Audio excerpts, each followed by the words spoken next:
Demi melindungi putrinya, seorang pria mengurungnya di dalam sebuah kapsul khusus berukuran 10 meter persegi. Setiap kali ia membawakan perbekalan, ia dan putrinya harus menjaga jarak. Putrinya memiliki penyakit langka dan hanya bisa bernapas dari udara yang telah disaring. Ia berpikir putrinya akan menghabiskan seluruh hidupnya di kapsul itu. Namun hal tak terduga kemudian terjadi. Sistem penyaring udara tiba-tiba menyala, dan yang lebih buruk, gas berwarna kuning mulai menyebar cepat di jalanan. Gas itu mematikan. Siapapun yang menghirupnya langsung tak sadarkan diri. Pria itu berjalan menyusuri jalanan dalam kebingungan. Sebelum ia melangkah lebih jauh, gelombang gas beracun itu mengejarnya. Ia tercengang dan segera berlari pulang secepat mungkin. Begitu masuk ke dalam rumah, ia menarik istrinya menjauh dari jendela.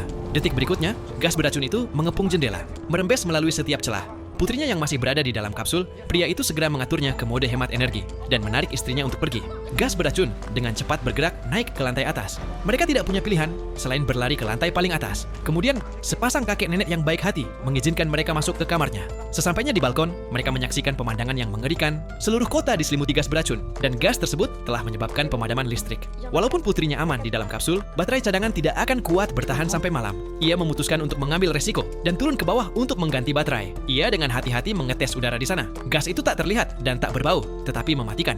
Mengganti baterai akan memakan waktu lebih dari 10 menit, yang mana sebagian besar orang tidak akan selamat. Pria itu tiba-tiba teringat seorang kakek di lantai bawah yang selalu menyimpan tangki oksigen di rumahnya. Demi sang putri kesayangannya, ia memutuskan untuk turun melalui pipa pralon. Sebelum memasuki gas beracun itu, ia menarik napas dalam-dalam, menahannya, dan dengan cepat mencapai lantai yang dituju.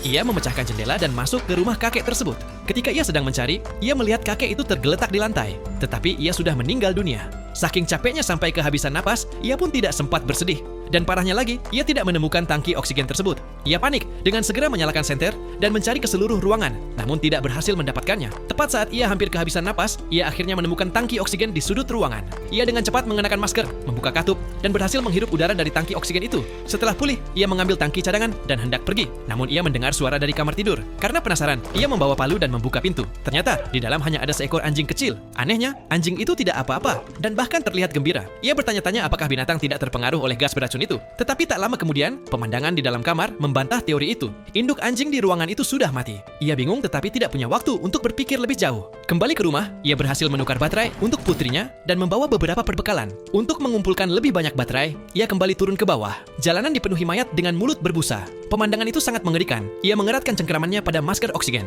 Ia merangkak di bawah mobil, mengumpulkan baterai sebanyak yang ia bisa. Tepat saat ia hendak pergi, ia mendengar suara peluit. Karena penasaran, ia berjalan mendekat dan melihat ada kerumunan orang. Ia mendekati mereka dan mengetahui bahwa mereka adalah tentara yang dikirim untuk mengevakuasi korban yang selamat. Karena seluruh kota telah lumpuh dan para pemimpin memutuskan untuk menyegel kota setelah operasi penyelamatan selesai. Saat kapten melihat stok oksigen daruratnya, ia memberikan satu tangki oksigen tambahan, kemudian menyuruhnya ikut bersama mereka.